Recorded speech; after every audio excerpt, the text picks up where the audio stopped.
The Nature of Belief by Frost in the Warren. Chapter 3.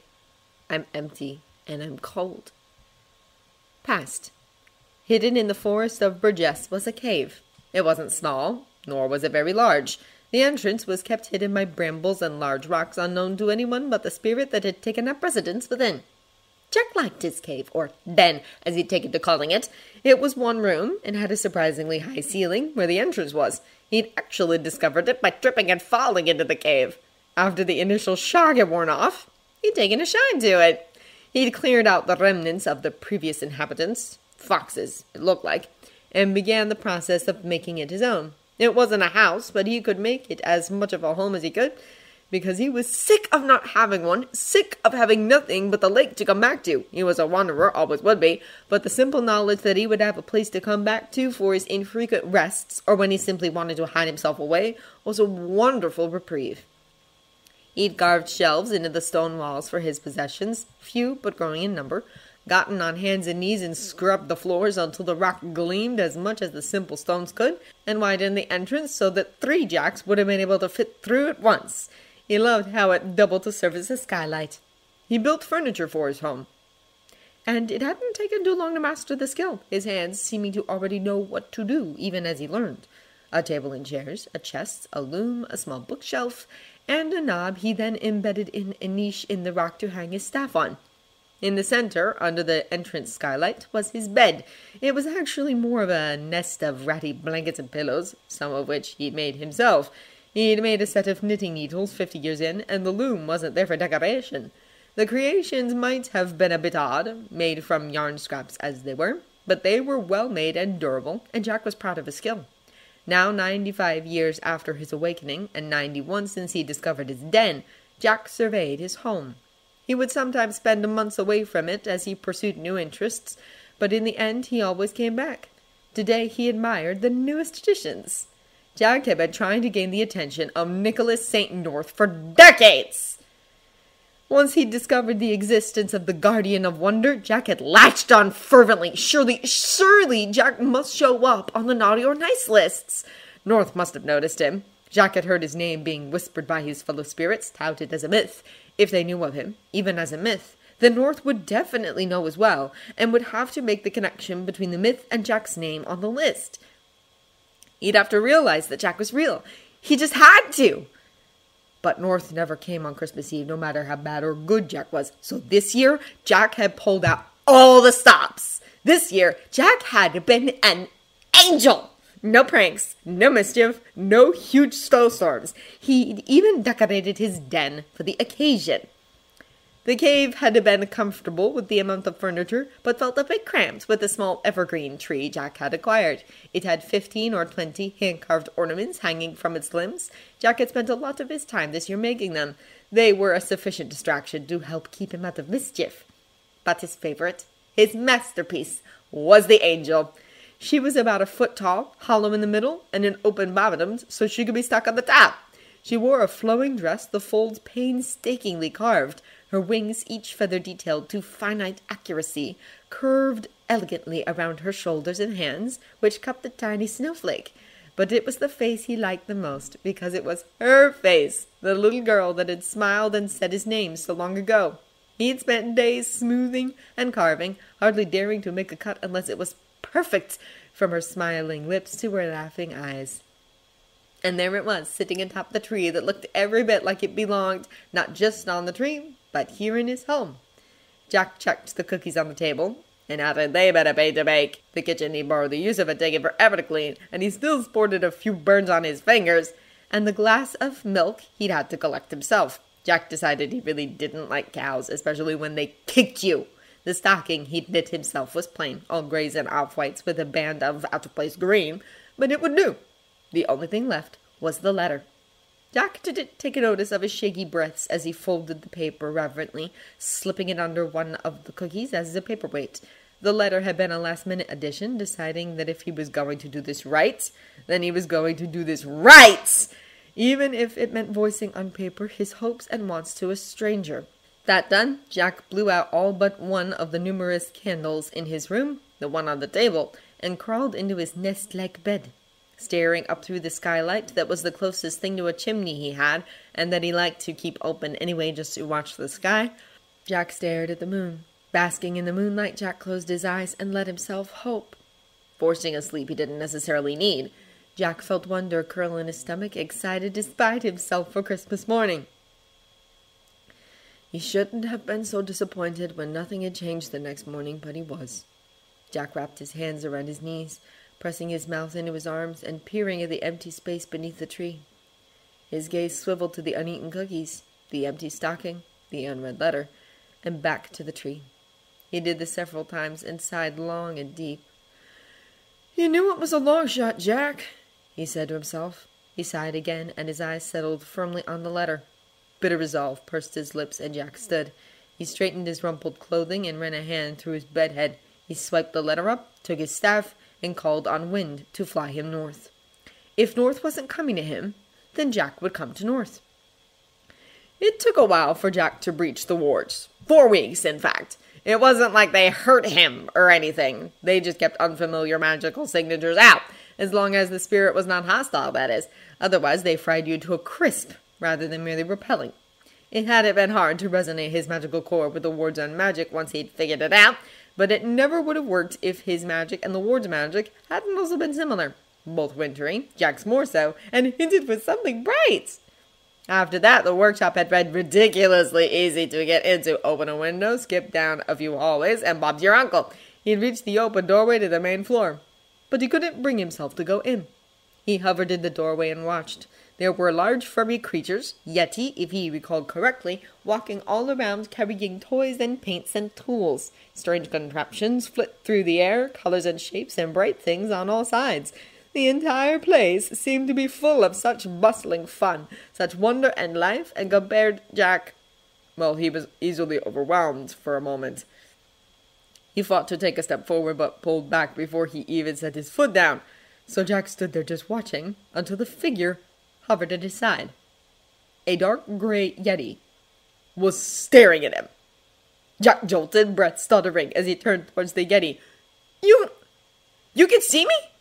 The Yeti didn't answer, but his eyes narrowed, focusing intently. "I'm Jack!" Jack's heart, normally sluggish in its beats, picked up a wonderful rhythm in his chest. "Who are you? I mean, you're obviously one of North's—" The Yeti's hand swiped right through his neck. Jack's words became a choking cough as the muscles in his throat clamped shut. Usually it was his lungs or heart that gave him trouble when he was passed through, overshadowing any other effects, but this localized pinpointed sensation hurt almost as much. But that could just be because it was his neck. Phil stared at his cold hand, twitching the fingers thoughtfully. Phil wasn't anything special among his fellow Yetis. He wasn't part of security, or a supervisor, or one of the cooks. Phil was just the average Yeti, if not a bit too straightforward and simplistic in his toy ideas. It was because of this that Phil was usually regulated to assembly and lifting rather than design. His tastes tended to favor functionality of frivolity, leaving his original pieces too plain to catch the attention of other Yetis or North. But that was okay. Phil was perfectly content with his lot. It was Phil's simple, logical way of thinking that made him notice the cold spot the others seemed to unconsciously avoid in the doorway to the main floor of the workshop. The odd chill in his hand now only confirmed it. Something was there, and it was cold. He couldn't see it, didn't know what it was, but he could sense it was there, and that was enough. Whatever it was an outsider, and it probably shouldn't be in the workshop. He could just show it out and get back to work. He gave gestures he hoped it would understand, then walked to the front door of North's home. He opened the door, waited, and shut it when a cool gust of air passed by, going out rather than in with a satisfied click. Back to work. Jack stared at the closed door, ice and snow, not of his making, blowing around him as the wind cooled its best attempt at comfort in his ear. His hand hovered at his neck, and then dropped.